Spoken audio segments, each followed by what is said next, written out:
Having a slice of ocean in your bedroom is relaxing. It's the perfect view to wake up to every morning. But there is one crucial problem with having an aquarium in front of your bed, and it's actually something I get asked about all the time. Hey everybody, Hey reefers, this is Moon. Hey guys, this is Moonfruit. This isn't working out. Imagine it's late at night after an exhausting day and you just lay down looking forward to a good night's rest, and you spend another 2 hours scrolling through social media, you're about to fall asleep and suddenly some crazy noise wakes you up again. But your tank doesn't even have to be in the bedroom for this. It could be in your living room, an office, or wherever.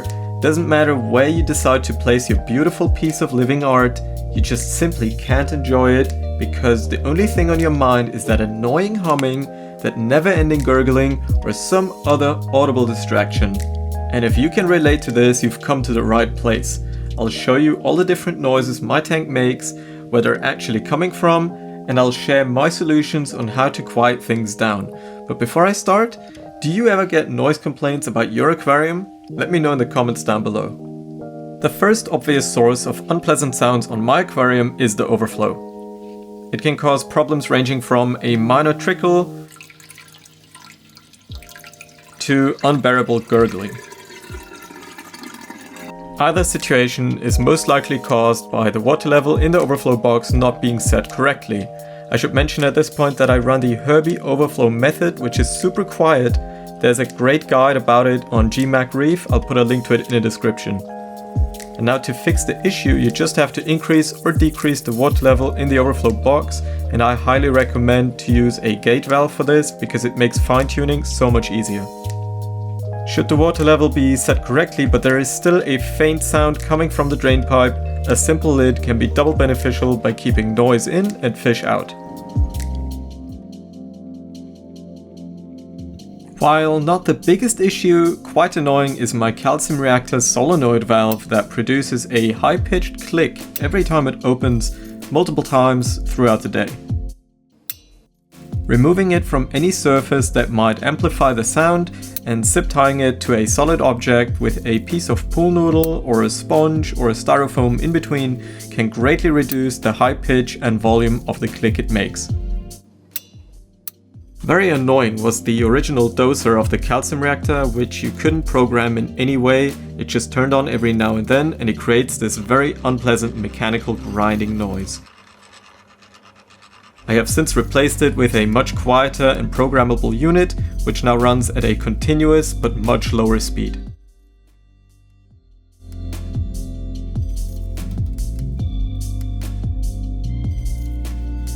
Next up we have the sump, and down here we have multiple sources of noise. Luckily, most of those are contained just by the cabinet being closed. A low water level can cause an audible splashing into the return chamber.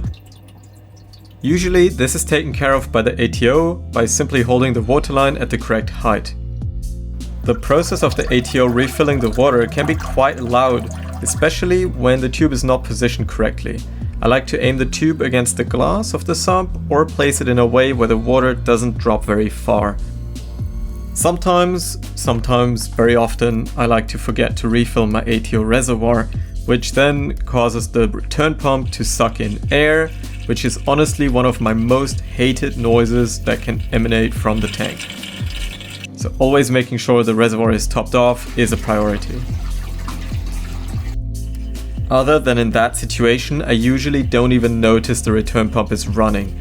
I just like to use an oversized DC powered pump and dial it all the way back down. In addition to that, I use a piece of silicone tubing to eliminate any possible vibrations carrying through into the plumbing. The biggest culprit of noise in the sump, however, is obviously the skimmer. Though surprisingly, even though I'm using an AC skimmer, the pump is rather unnoticeable. The main issue for me is the air intake, so the use of a silencer is an absolute no-brainer. If you don't have one on your skimmer, I highly recommend you get one. And additionally, my protein skimmer is hooked up to the air filter I showed in the previous tank tour video, which surprisingly adds another level of noise reduction. Everything I've listed so far is nothing compared to what's next. So far, everything was a minor inconvenience, maybe at night when I'm trying to sleep, but now we've reached the part of the tank where quiet operation is absolutely crucial no matter what. And by far the noisiest and loudest part of probably every aquarium, but for sure of my reef tank, are the wave makers.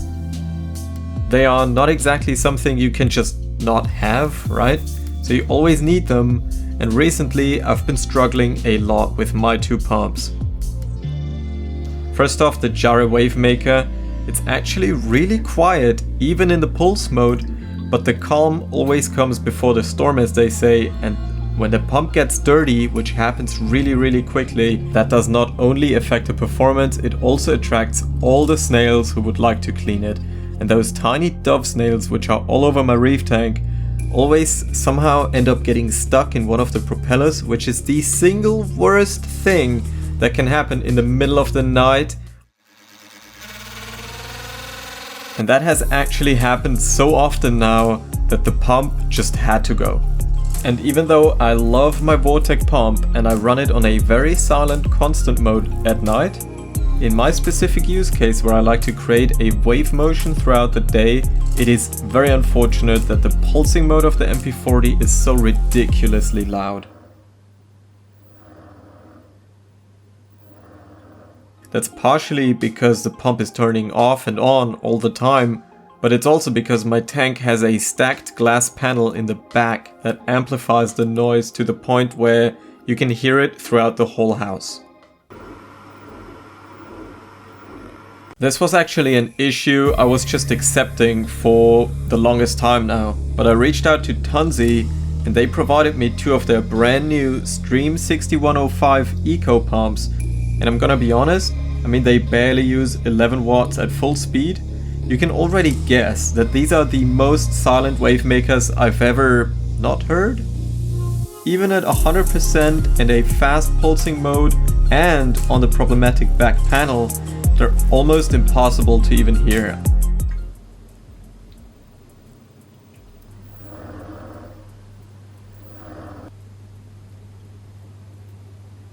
So if you're in the same boat as me and you're looking for a quiet wave maker, check out these Tunzi pumps in person and hear for yourself. They are absolutely brilliant.